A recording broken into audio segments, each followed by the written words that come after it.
Whether you think competitive gaming is a true sport or not, esports is one of the fastest growing areas of the entertainment industry in the world.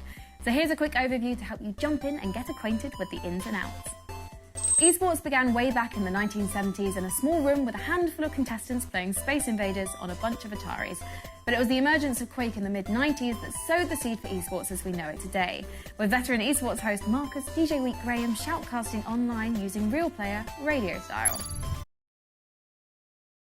People would pay money to watch other people playing video games or be associated with them would have seemed absurd, but not anymore.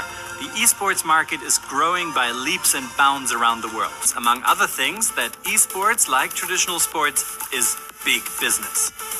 Huge competitions take place in various disciplines, from World of Warcraft and League of Legends to Fortnite and FIFA. And there are stars, often sporting cryptic nicknames, who, if they're good enough and clever enough, can graduate from the sporting to the management side. Meet Carlos Ocelot Rodriguez. The charismatic Spaniard is a former top League of Legends player and the founder and CEO of G2 Esports. The team is based in the German capital.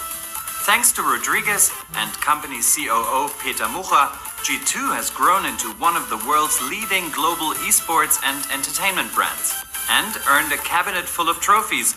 Mucha used to work for giant companies like Universal Music and Microsoft, but he's never regretted switching to the mad world of G2. Esport is one of the fastest growing environment that you currently can find.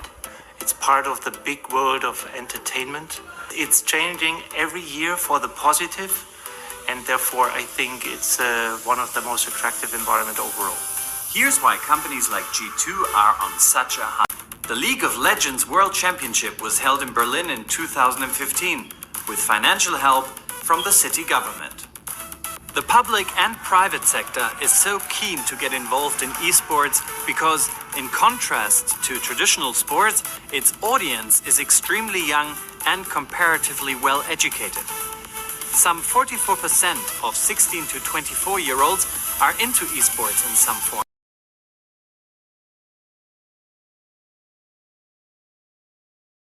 Video games have expanded into a $100 billion industry, with sporting events based off of these video games that often attract larger crowds than traditional sports.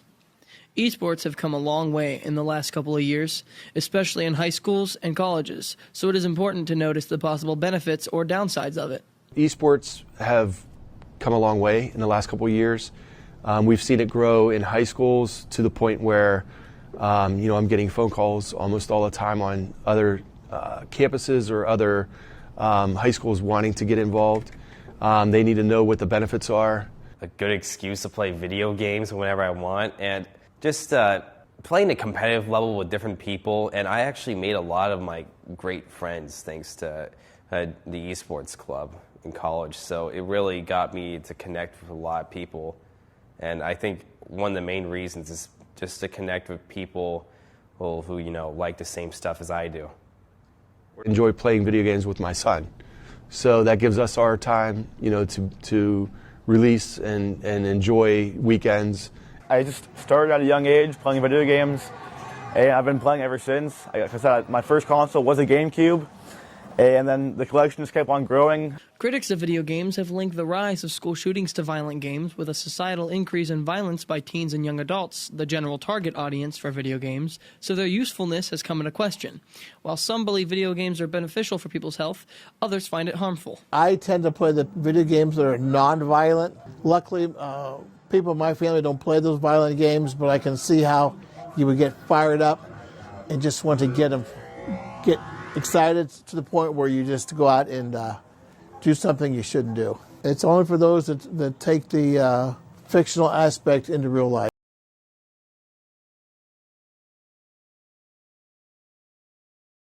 Hi and welcome back to Yes Daily Show with me, Elle. From games television to central television, esports is back again. In 2005, when Li Xiaofeng won the first ever world champion in esports for China, he may have never thought that China's e-gaming has grown to a 150 billion yuan business. More than 1/3 of China's population plays online games. It's now a recognized subject in the grand sports event. The year 2023 is an extraordinary year for esports because it features as an official medal event for the first time in Asian Games after the immense popularity of its debut in Jakarta 4 years ago. The Asian Game lineup consists of League of Legends, Arena of Valor, Peace Elite, Dota 2, Dream 3 Kingdoms 2, Street Fighter 5 Champion Edition, and FIFA Online. Being one of the most expensive events in the Asian Games, the top-tier tickets for the esports finals can go as high as 1,000 yuan. League of Legends is perhaps the most anticipated event. Team China lost to Korea 0-2, winning a bronze. I talked to a senior esports commentator, Hua Xia. He said Team China's failure against Korea is somewhat destined, since Team Korea took China easily at the band pick session, and there's still a visible gap in skill between the two sides. But he still thinks that the hope can be reignited by improving their skills as well as change their mentality. Team China may not be perfect, but their fight in the Subnance Rift for the national glory gives us reasons to believe that our future generations have the freedom to follow their aspiration to compete in this once stigmatized, now recognized activity, esport.